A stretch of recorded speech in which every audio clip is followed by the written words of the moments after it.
Okay, I'm gonna talk about globalization, and in conjunction with that, I'm going to give you kind of a hard truth that Americans and other first world nations are going to have to accept in the coming decades. So, to kind of set that stage, though, let's just talk about capitalism. Okay, so the the U.S. economy is capitalistic, right? And what that means is that owners attempt to maximize profits, right, through the production of a good or service, right? They try to beat the competition and provide a good or service in order to maximize their profits. So, in that process, to maximize profits, you need to minimize expenses, right? So, you would want to minimize raw material expenses and wage expenses. Those kind of make up the bulk of most expenses, right? So,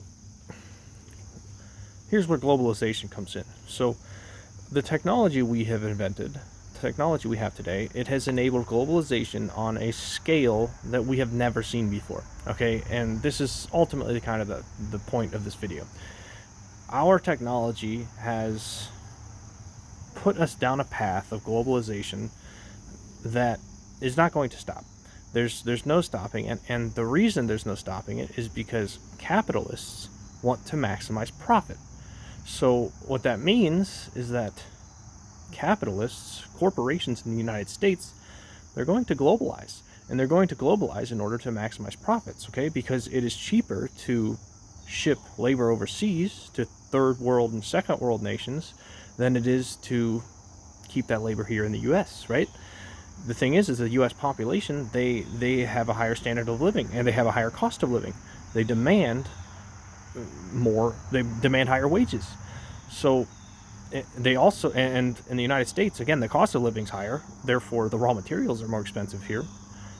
Therefore, again, the corporations, they're going to move the production of goods and services overseas to second and third world nations where the standard of living is cheaper and the cost of living, or the cost of living is cheaper, and the cost of labor is cheaper. So the point here is that capitalism has created a technology, and other economic systems, we have created technology that has put us on this path of globalization, okay, economic globalization. And there's no stopping this, okay? It's a runaway train, and it's not necessarily a bad thing, but it can be a bad thing if we aren't smart about it. So, again, the hard truth here that I'm going to tell you is that if you live in a wealthy nation, your wages are going to stagnate as the world's economy globalizes, okay? And the reason for that is because the labor you're providing in a wealthy nation can be replaced overseas at a cheaper price. So if you want to do that labor in this country, that cheaper labor, that unskilled labor, then you're not going to get paid as much for it as you may have in the past, okay? And ultimately your wage is going to stagnate. Now, if you are an individual and you're looking to protect yourself from this wage stagnation, you're looking to insulate yourself from it, then you will become a skilled laborer, right? You will go into a STEM field or something. You will become an engineer or a doctor, right? That's how an individual protects himself from the wage stagnation. But here's the thing. Not everyone can become a skilled laborer in the US, okay? It's just not how it works. So what's going to happen is, again, capitalism, the nature of maximizing profits, is going to ship basically any labor that is not needed domestically. It's going to ship it overseas. So the labor that is needed domestically, that isn't necessarily skilled labor, those jobs, those wages are going to stagnate. And they're going to stagnate until the second and third world labor kind of is brought up, until those wages reach kind of a worldwide equilibrium. So basically, as the world's economy globalizes, again, the wages are going to reach an equilibrium, and the wealthy nations, those wages are going to stagnate while the poor nations' economies boom, while their wages boom. That's just the nature of globalization here. It's the nature of economics. So again, if you are a skilled laborer in the US, the corporations are going to pay you well, right? Because you provide a scarce skill that is that these corporations are going to pay up for, because you ultimately, again, you have that skilled labor, and they can't replace you easily, so they're going to pay you a lot. So again, if you wanted to protect yourself as an individual, you go into a STEM field, right? But if you want to protect yourself as a nation, or if you want to protect the kind of society as a whole, you want to protect everybody, how would you do that? How would you protect yourself from this wage stagnation? If you're not a skilled laborer, how would you protect yourself? Well, there's two options, okay? And the first one is by creating nationalistic economic policies, okay? And what that looks like is tariffs, right? You put tariffs on imports. You put tariffs on corporations who ship labor overseas. And ultimately, therefore, those products become, they become more expensive. And therefore, the people who buy them in this country, they won't be able to afford them, right? But here's the problem with that strategy. Okay, when you put a tariff on an import, the nature of globalization is not going to agree with that tariff.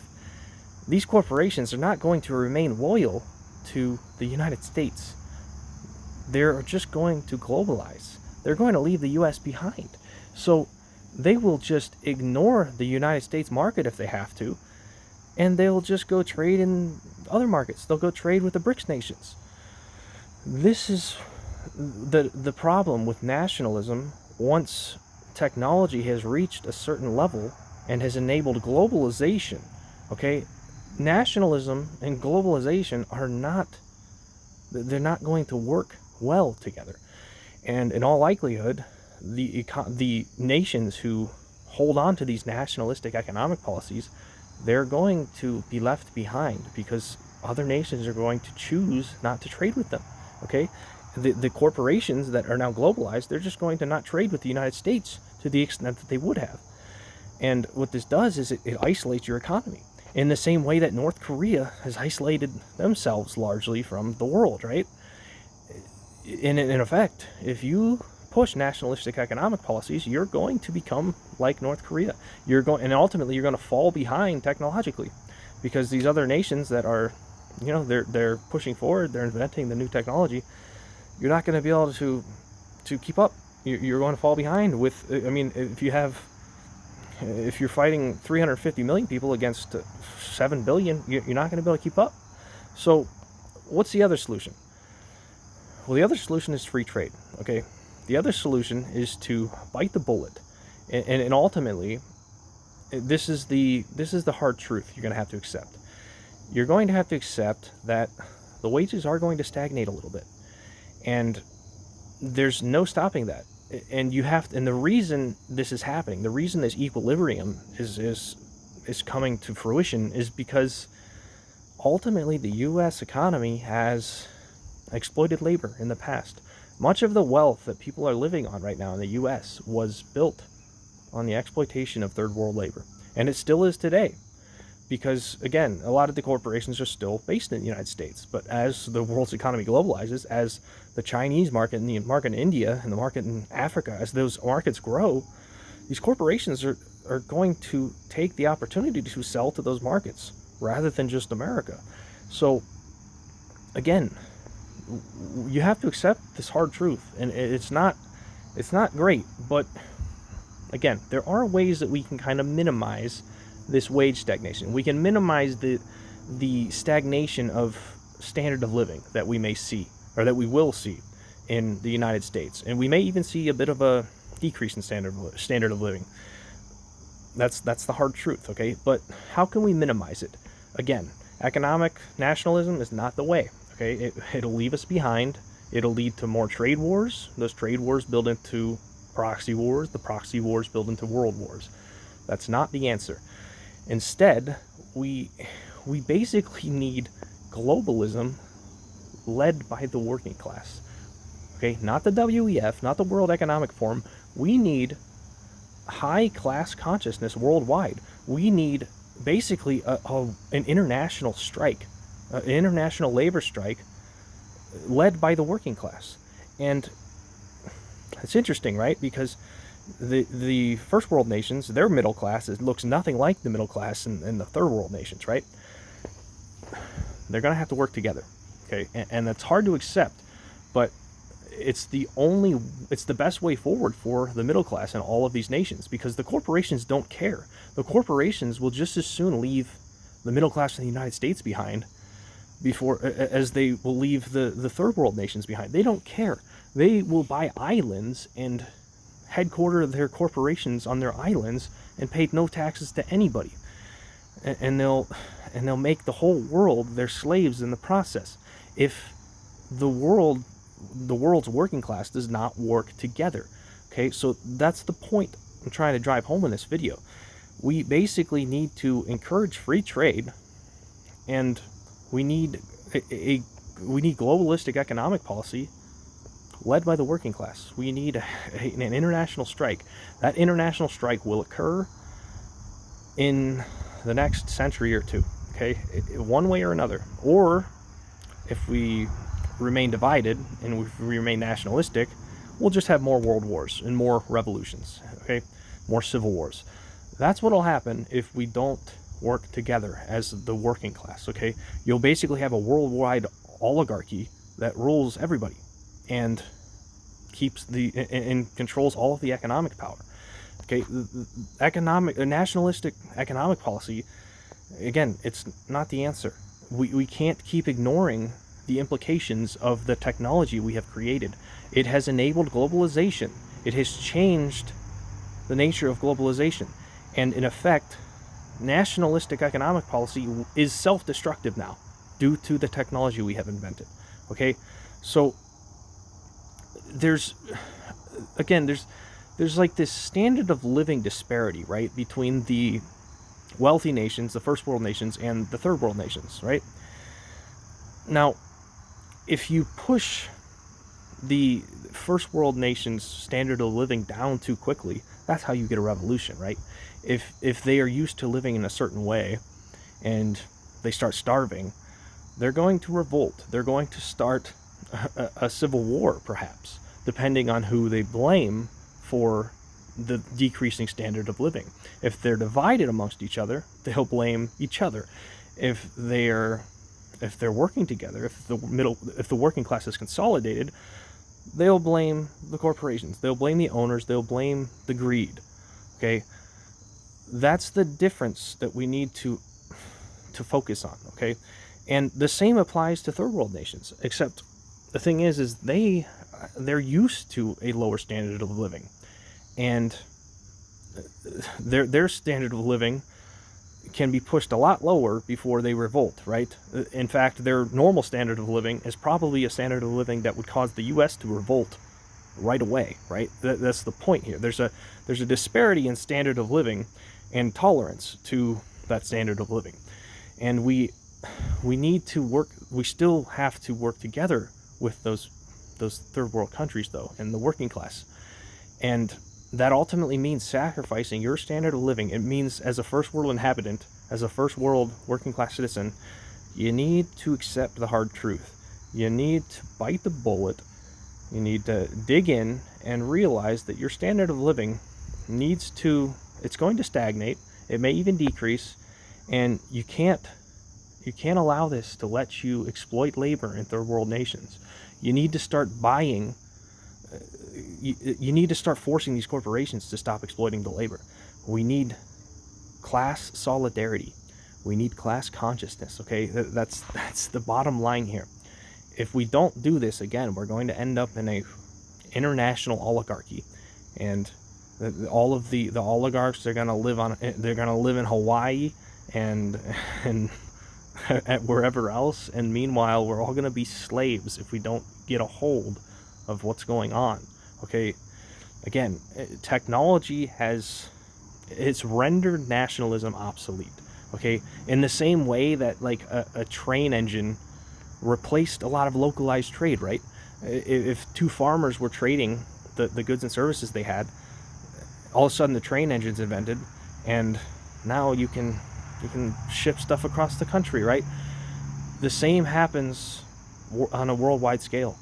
The same is happening with the world's economy. Okay, we are globalizing, and if you get scared of globalism, if you become fearful of globalism, globalism is going to happen either way. Okay, the only thing, but there's two ways rather that globalistic economy can play out. You either let the oligarchs control it, or you let the working class control it. Those are the only two options. Okay, and if we don't get to that point, it's likely because we had a catastrophic nuclear war. But I don't think that'll happen because, again, mutually assured destruction is not exactly beneficial to anybody. So, again, as I said, there's two paths that, again, the world will be globalized. The world's economy will be under one banner in the next 2 centuries, in all likelihood. And we can either let the oligarchs control it, or the working class can work together and it can be controlled by the working class. Okay? Use the tools you have available to you to make this happen. The internet is not, it's just a tool, okay? It doesn't need to be used to divide us, okay? The internet is going to be pivotal in bringing the world together. It's going to play a pivotal role in assimilating all of these cultures and ultimately bringing class solidarity to a level we have never seen before. We need international class consciousness, and right now it seems like everyone wants to dig into their nationalistic economic policies, their nationalistic tendencies. They want to dig into their pride. But here's the thing, I mean, look at your fellow human being, whether they live across the street or across the world. You're all humans, okay? And we all live in this world together. We all affect each other. We're all connected, and the internet has made that more obvious than ever before. We need to embrace that fact and quit allowing the ruling class to divide us and control us. So look for the similarities that you share with your working class citizens. Stop focusing on the differences. The differences are good. The differences, you know what they do? When you put the similarities on a pedestal, the differences just kind of serve as entertainment, and they're not so serious. You don't so much focus on religious differences and racial differences and gender differences. They kind of just provide entertainment for us. But if you put the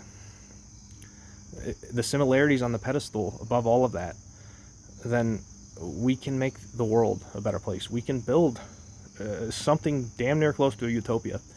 And everyone wants to deny the possibility of a utopia, but of all of the past civilizations, of all of the past countries, nations that have tried, they never had the technology we have today. And we need to use that technology for good. And ultimately, that's what this video is. It's me trying to get the word out. And I encourage you to do the same, okay? I don't get many views a video, right? That's not the point. If I get 3 views, and then I inspire, in theory, inspire 3 people to make a video of their own, before long, the message reaches the whole world, okay? It crosses national barriers, it crosses language barriers.